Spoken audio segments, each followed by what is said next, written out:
আমাদের পাশের বাড়ির বৌদিদের ছাদে এই চালকুমড়ো গাছের মাচাটা বানিয়েছে। বৌদি প্রত্যেক বছরই কোনো না কোনো একটা গাছ এরকম লাগায়। আগের বছর যেমন লাউ গাছ লাগিয়েছিল, তার আগের বছরও বেশিরভাগ সময় লাউ গাছটাই লাগায়। আর এবছর দেখছি চালকুমড়ো গাছ লাগিয়েছে।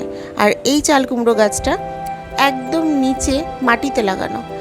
আর চালকুমড়ো গাছটা লতিয়ে দেওয়াল বেয়ে এই দোতলার ছাদে মাচার উপরে সেট করে দিয়েছে বৌদি। আর প্রত্যেক বছরই এরকম মাচা করে এরকম সেট করে দেয় যে কোনো গাছই, মানে লাউ গাছই হোক, চালকুমড়ো গাছই হোক। আর বেশ ভালো কিন্তু হয়, মানে পুরো এই ছাদের একটা অংশ ভরে যায়। আর প্রচুর হয়, লাউ হোক চালকুমড়ো হোক প্রচুর হয়। তো আমাদেরও ভাবছিল মা করবে, কিন্তু না সময় পেয়ে করে উঠতে পারছে না মা। পৃথ্বীবাবু এখন অনেকটা ছোট, তো আমাদের দুজনকে পালা করে কাজ করতে হয়। মানে মা একটা সময় পৃথ্বীবাবুকে সামলায়, সেই সময়টা আমি কাজ করে নিই। আর আমি যখন পৃথ্বীবাবুকে সামলাই তখন মা কাজ করে। আর এগুলো করতে না কিছুটা হলেও খাটনি আছে। খাটনি করলে কেষ্ট পাওয়া যায়, কষ্ট করলে কেষ্ট পাওয়া যায়, কথাই তো আছে। তো ওই খাটনিটার সময়টা এখন নেই, এই আর কি কথা। তো দেখা যাক, সামনের বছর আশা করছি মা এরকম গাছ আমাদেরও লাগাবে। গুড মর্নিং এভরিওয়ান, প্রিয়াঙ্কার ব্লগসের একটি নতুন ব্লগে আপনাদের সবাইকে স্বাগত জানাচ্ছি। আমি প্রিয়াঙ্কা। আশা করছি আপনারা সবাই ভালো আছেন, আমরাও ভালো আছি। আজ আমাদের গাছগুলোতে অনেক ফুল ফুটেছে, অনেক, মানে রেকর্ড পরিমাণের ফুল ফুটেছে। তো এই সময়টাতে যেটা হয়, ফুলগুলো তো ফোটে না। ফুলগুলো একদম ফুটে যখন, তখন মোটামুটি 7টা সাড়ে 7টার মতো বেজেই যায়। মানে আমি যখন স্নান সেরে পুজো করতে ছাদে আবার উঠি, তো তখন ফুলগুলো ফোটে আর খুব সুন্দরভাবে মানে ডালাতে পুরো ছড়িয়ে থাকে। আর এই সময়টা তো কলিয়া অবস্থায় থাকে। আর এখন সকাল এই 5টা সোয়া 5টার মতো বাজে।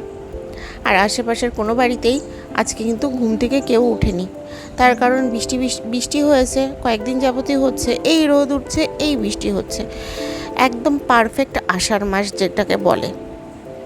তো বেশিরভাগ বাড়িতে, বেশিরভাগই কেউই ওঠেনি এখনও ঘুম থেকে।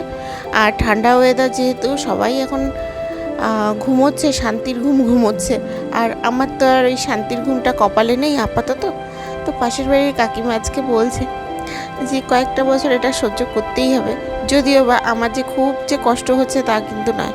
মাঝে মাঝে হ্যাঁ, শারীরিক কষ্ট তো হয় মাঝে মাঝে, মাঝে মাঝে মনে হয় যে পেরে উঠি না, কিন্তু সত্যি কথা বলতে ভালো আছি। তো পৃথ্বীবাবু যখন ভালো থাকে, হাসি খুশি থাকে, খুব ভালো লাগে। এই তো কিছুদিন আগে পৃথ্বীবাবু জ্বর এসেছিল, তখন খুব ঘাবড়ে গেছিলাম। আর এই যে এই ফুলগুলো আজকে আমাদের ফুটেছে। আর কিছু ফুল আগে থেকে আলাদা করে কাকিমাকে, পাশের বাড়ির কাকিমাকে দিয়ে এসেছি।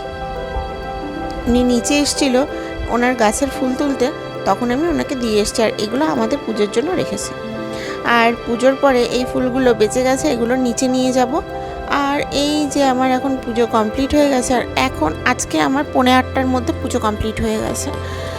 প্রত্যেক দিনই আমার তাড়াতাড়ি পুজো কমপ্লিট হয়ে যায়, কিন্তু এই যে নির্মল বন্ধু আসে এই 7টা বাজতে, সকাল 7টা বাজতে 5 মিনিট কি 10 মিনিট আগে আসে, বা হয়তো একদম 7টার সময়ও আসে, কিন্তু সেটা 7টা 5 কখনোই হয় না। তো ওই সময়টা যখন আসে আর উনি এত জোরে জোরে বাঁশি বাজায়, তো পৃথ্বীবাবু বেশিরভাগ দিনই ঘুম থেকে উঠে পড়ে।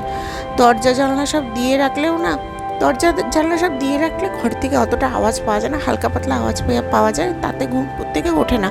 কিন্তু ওই যে মা বের হয়, আবার সব রেডি করে সব কিছু নেয়। কারণ আমাদের যেগুলো পচনশীল নোংরা বা আবর্জনা, আর যেগুলো প্লাস্টিক জাতীয়, যেগুলো পচে না, সবই মানে ওনার কাছে ফেলতে হয়। একদিক দিয়ে ভালো, কিন্তু একদিক দিয়ে না ওই সময়টা না অনেকটা সময় বসে থাকতে হয়। তো মা ফেলতে যায়, আবার উপরে আসবে, টাইম লেগে যায়। আর অনেকেই ফেলে। আর এই আজকে আমাদের সকালবেলার ব্রেকফাস্টে ছিল পরোটার চা। যদিও বা আজকে আমি জানতাম না মা পরোটা করবে, তো ভেবেছিলাম রুটি করবে, তো দেখলাম পরোটা। আজকে মনে হয় রুটি করলেই ভালো হতো। আর এই যে ভালো কিন্তু মুষলধারে কিন্তু বৃষ্টি নেমেছে হঠাৎ করেই। একটু আগেও কিন্তু ঝলমলে রোদ ছিল। আমি ছাদ থেকে এই একটু আগেই, মানে বৃষ্টিটা এই যে নেমেছে তার মোটামুটি 5 থেকে 7 মিনিট আগে ছাদ থেকে জামা কাপড়গুলো নামিয়ে নিয়ে এসেছি। তখনও কিন্তু বেশ ভালো রোদ ছিল। হঠাৎ করেই এরকম করে মেঘলা হয়ে দামাদাম বৃষ্টি শুরু হয়ে গেছে, তাও মুষলধারে বৃষ্টি। আর এই বৃষ্টিটা বেশিক্ষণ ছিল না, হার্ডলি হয়তো 5 থেকে 6 মিনিট ছিল। তারপরেই কিন্তু আবার ঝলমলে করে রোদ উঠেছে। এই আজকে সারাদিনই এরকম হচ্ছে। তো আজকে বলে না, মোটামুটি সপ্তাহ 2-1 যাবতই দেখছি এরকমই হচ্ছে। একদিক দিয়ে ভালো, এই বৃষ্টিটা হওয়াটা খুব জরুরি ছিল। আবার মানে একটা যে পোড়া গরমটা সেটা নেই, কিন্তু একটা ভ্যাপসা গরম তো থেকেই যায়। আর এই যে এই বারান্দাটার মধ্যে, আমার এই বেলকনির বারান্দাটার মধ্যে একদম না মানে ভিজে গেছে, মেঝেটা একদম ভিজে গেছে, জল থই থই করছে। এই তো কয়েকটা দিন আগে, মোটামুটি 4-5 দিন আগে দুপুরবেলা ঘুমিয়েছি দরজা জানলা সব বন্ধ করে, তো টের পাইনি বৃষ্টি হয়েছে। আর ঘুম থেকে উঠে আমি এই দিকের বেলকনি দরজাটা দিতে এসেছি, তখন আমি খেয়াল করিনি, আর আমি তো জানি না বৃষ্টি হয়েছে। আর এরকম যে জল আসে এরকম ছাড় তো অনেক দিন দেখিনি। তো হুটোপাটা করে এই বারান্দায় যেতে গিয়ে পড়ে গেছি। তো পড়ে যে মালাই চাকির ওখানটাতে এত ব্যথা পেয়েছি, এখনও মনে হয় সেই ব্যথাটা মানে হাঁটু মুড়তে পারছি না, এরকম একটা অবস্থা হয়ে গেছে। তো যাই হোক, এখন ব্যথাটা অনেক কম আছে। আর এই যে পৃথ্বীবাবু খেয়ে দিয়ে খেলছে, তো এরকমভাবে এখন কিছুক্ষণ খেলবে। এটা রোজ দিনই করে, দুপুরবেলা স্নান করে খেয়ে তারপরে এরকম কিছুক্ষণ নাচানাচি করবে। তো তারপর যখন একবারে ক্লান্ত হয়ে যাবে, মানে আর পারছে না, তখন একটু কান্নাকাটি করবে, মানে একটু সুর তুলবে।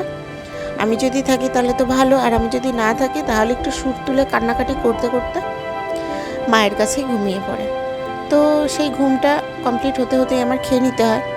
আর যাই হোক, আজকে তাহলে এই পর্যন্তই রাখছি। আমার এই চ্যানেলটিকে আপনারা অবশ্যই সাবস্ক্রাইব করবেন, আর ভিডিওটি ভালো লেগে থাকলে অবশ্যই একটি লাইক করে দেবেন। সবাই ভালো থাকবেন, সুস্থ থাকবেন। আবার কথা হবে একটি নতুন ব্লগে, ততক্ষণের জন্য টাটা। আর এই যে আজকে আমাদের দুপুরবেলার লাঞ্চে ছিল ছোটো মাছের চচ্চড়ি, আলু দিয়ে পেঁয়াজ দিয়ে। এই মায়ে না এই চচ্চড়িটা দারুণ রান্না করে। আর পুঁই পাতার বড়া, আর ছিল এটা হলো পুঁই পাতার একটা তরকারি করেছিল পুঁই শাক দিয়ে, আর মিষ্টি কুমড়ো দিয়ে। যাই হোক, এগুলোই আজকে ছিল। আর এই যে পৃথ্বীবাবু নিশ্চিন্তায় ঘুমোচ্ছে। ও যখন ঘুমোয় না, এই সময়টা না সত্যি কথা বলি আমার ভীষণ শান্তির সময়, যতক্ষণ ও ঘুমিয়ে থাকে। আর এই সময়টার মুখটা দেখতে এত মিষ্টি লাগে, যদিও বা সারাটা দিন খুব দুষ্টুমি করে।